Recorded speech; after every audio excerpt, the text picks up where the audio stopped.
Governor साहब, आप अभी थोड़ी देर ही हुए हैं, अभी पंजाब में आए हैं, तो आपने पहले नशे का मुद्दा क्यों उठाया और युद्ध विरुद्ध नशा? एक तो क्राइम रिपोर्ट आती है मेरे पास हमेशा।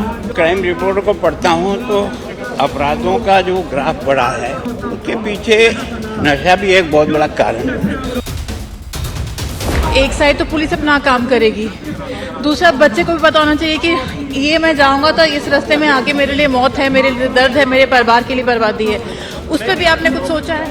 देखो, मैं सोचता हूँ कि नशे को रोकने में सबसे पहले जो मददगार होता है वो परिवार और परिवार की माताएं बहनें होती है। सर, आप अभी अपने भाषण में बोल रहे थे कि आपको लग रहा है कि बेटियां भी अब इस नशे में ज्यादा आ रही हैं। आपके पास ऐसे कोई आंकड़े हैं कि नहीं? आंकड़े तो नहीं हैं, पर सारे पंजाब के आंकड़े जरूर हैं। 2018 का सर्वे के हिसाब से कि लगभग 21 लाख से अधिक लोग ड्रग्स से प्रभावित हैं। मैं भी गांव में बहुत जाती हूँ लोगों से बात करने के लिए, और वो लोग कहते हैं कि जो पाकिस्तान से नशा आता है वो बहुत महंगा नशा, वो हमारे बस की नहीं है। हमारे को ज़्यादा चिंता वो है जो ये गोलियाँ मिल रही हैं, जो भारत में ही बन रही हैं, जो सस्ता नशा है। अफीम तो हमारे यहाँ भी होती है, लेकिन अफीम कई सालों से हो रही थी। आपके राजस्थान में भी होती है? इस समय इतनी समस्या नहीं खड़ी हुई, लेकिन आजकल जो सिंथेटिक ड्रग तैयार हो रही है उसने बहुत फैलाव किया है। और अब तो कई ऐसी गोलियां और इंजेक्शन बने हैं जिससे भी नशा आता है, सूंघने मात्र से आता है। कहीं कहीं विश्वविद्यालय की बालिकाओं को भी इंजेक्शन लगाते हुए जब देखते हैं तो लगता है कि ये तो समस्या बहुत गहरी हो रही है। पंजाब विच नशिਆਂ ਦੇ ਬਾਰੇ चिंता जो ਵੱਧਦੀ जा रही है, उस विच हर कोई अपना मोर्चा खोल रहा है। आज नवा मोर्चा गवर्नर साहब ने खोलिया। गवर्नर साहब, आप अभी थोड़ी देर ही हुए हैं, अभी पंजाब में आए हैं, तो आपने पहले नशे का मुद्दा क्यों उठाया और युद्ध विरुद्ध नशा? कारण क्या है कि मैं जब से यहाँ आया हूँ तो एक तो क्राइम रिपोर्ट आती है मेरे पास हमेशा। उस क्राइम रिपोर्ट को पढ़ता हूँ तो अपराधों का जो ग्राफ बढ़ा है उसके पीछे नशा भी एक बहुत बड़ा कारण है। फिर मैं जब बॉर्डर के डिस्ट्रिक्ट में गया और वहाँ विलेज कमेटी के साथ जब मेरी चर्चा हुई तो वहाँ माताओं बहनों ने जो समस्या कही, उन्होंने कहा आप और कुछ काम करो या मत करो, पर हमारे बच्चों को नशे से किसी तरह से मुक्त करा। सामान्यतः जितने लोगों से मैं मिला हूँ उन सबने भी बताया कि नशा पंजाब में बहुत तेजी से बढ़ रहा है। वैसे तो सारे देश में इस समय नशा एक प्रॉब्लम बना है, लेकिन पंजाब नंबर 1 पर है। ये सौभाग्य है कि सजा का परसेंटेज भी यहाँ ज़्यादा है। मैंने जो है ना सारे वाइस चांसलर को बुलाकर इस बारे में चर्चा की, धर्मगुरुओं को बुला के चर्चा की, NGO से बुला के चर्चा की, और खुशवंत सिंह जी के साथ मैं भी पैदल यात्रा में 2 दिन निकला है। तो जहाँ भी जिस रास्ते से मैं पब्लिक के बीच में गुजरा हूँ, लगभग 15 किलोमीटर में 2 दिन में चला था, तो वहाँ भी सब लोगों का यही था कि नहीं, इसके खिलाफ हम सबको मिलके कुछ करना चाहिए। तो मैंने इन सबसे राय मिलाने के बाद फिर तय किया कि भाई मैं भी पैदल यात्रा करूँगा। आज मैं उसकी शुरुआत कर रहा हूँ। मैं सोचता हूँ कि पब्लिक धीरे धीरे जुड़ेगी, और जब तक पब्लिक नहीं जुड़ेगी हम इस उद्देश्य में जो सफल होना चाहते हैं कि नशा मुक्त पंजाब हो या नशे की प्रवृत्ति को भविष्य के बच्चों को इससे रोका जा सकता है, तो वो जन जागरण से रोका जाए। सर, एक तो आप इसकी जागरूकता ला रहे हैं, वॉक कर रहे हैं, बट एक और होती है कि हम बीमारी को आने से पहले रोक लें। एक साइड तो पुलिस अपना काम करेगी, दूसरा बच्चे को भी पता होना चाहिए कि ये मैं जाऊंगा तो इस रास्ते में आके मेरे लिए मौत है, मेरे लिए दर्द है, मेरे परिवार के लिए बर्बादी है। उस पर भी आपने कुछ सोचा है? देखो, मैं सोचता हूँ कि नशे को रोकने में सबसे पहले जो मददगार होता है वो परिवार और परिवार की माताएं बहनें होती है।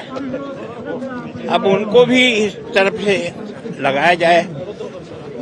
विभिन्न जो कॉलेज हैं, यूनिवर्सिटियां हैं, उसमें भी जाकर के लोगों को प्रेरित किया जाए, और उसके कारण से लगता है कि जन आंदोलन बनेगा तो कम से कम आने वाली पीढ़ी ड्रग्स से प्रभावित नहीं होगी। सर, आप अभी अपने भाषण में बोल रहे थे कि आपको लग रहा है कि बेटियां भी अब इस नशे में ज्यादा आ रही हैं। आपके पास ऐसे कोई आंकड़े हैं कि नहीं? आंकड़े तो नहीं हैं, पर सारे पंजाब के आंकड़े जरूर हैं 2018 का सर्वे के हिसाब से कि लगभग 21 लाख से अधिक लोग ड्रग्स से प्रभावित हैं। यूनिवर्सिटी के वाइस चांसलर से बात करने पर ये ऑलमोस्ट 7 साल हो गए उस पुराने सर्वे को। अभी उसके बाद वाला सर्वे इतना नहीं है परफेक्टली, पर उस समय डिटेल सर्वे हुआ वो और बड़ा है, कम नहीं हुआ है। और कई राज्यों में और विशेषकर हम बॉर्डर से 533 किलोमीटर का बॉर्डर होने के कारण पाकिस्तान जिस तरह से ड्रोन के द्वारा नशा और हथियार गिरा रहा है, वो उसके कारण से कि व्यापार बन गया है। सर एक जब भी मैं भी गांव में बहुत जाती हूँ लोगों से बात करने के लिए, और वो लोग कहते हैं कि जो पाकिस्तान से नशा आता है वो बहुत महंगा नशा, वो हमारे बस की नहीं है। हमारे को ज्यादा चिंता वो है जो ये गोलियां मिल रही हैं जो भारत में ही बन रही हैं, जो सस्ता नशा है। मैं सोचता हूँ उसमें से भी है, क्योंकि जो चरस और ये है अफीम तो हमारे यहाँ भी होती है, लेकिन अफीम कई सालों से हो रही थी।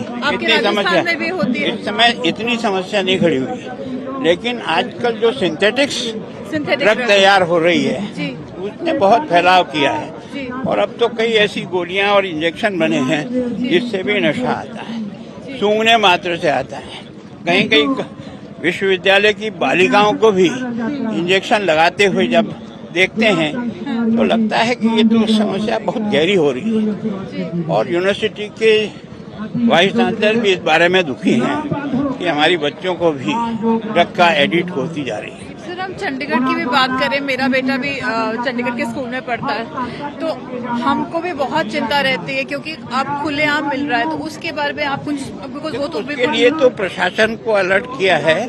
प्रशासन भी पिछले 2 महीने से काफी तेजी से आगे कर रहा है। पुलिस के साथ भी बात हुई है और विशेष करके डीजी से कहा है कम से कम यूनिवर्सिटी और कैंपस के आसपास कोई दुकान नहीं हो, और हो तो केवल दुकानदार दोषी नहीं है, उससे उस सोर्स को पकड़ो जिसके कारण से ड्रग आ रही है। सर आप ये बात करके यार नशे के मुद्दे बात करें, आखिरी सवाल पूछती हूँ, आपको चंडीगढ़ पंजाब आके कैसा लग रहा है? आप राजस्थान से आए हैं, अब इधर आके कैसा लग रहा है? देखो मैं सोचता हूँ ये वीरों की धरती रही है, और देश की आजादी के पहले भी और देश की आजादी के बाद भी यहाँ लोगों ने बहुत बलिदान दिया है। ये गुरुओं की धरती है, लेकिन दुर्भाग्य यह है कि पाकिस्तान ने छद्मवेश में हमारी युवा पीढ़ी को बिगाड़ने के लिए ये जो ड्रग को जिस तरह से भेज रहा है उसका भी बहुत बड़ा असर है, और वो एक व्यापार से ही बनता चला जा रहा है।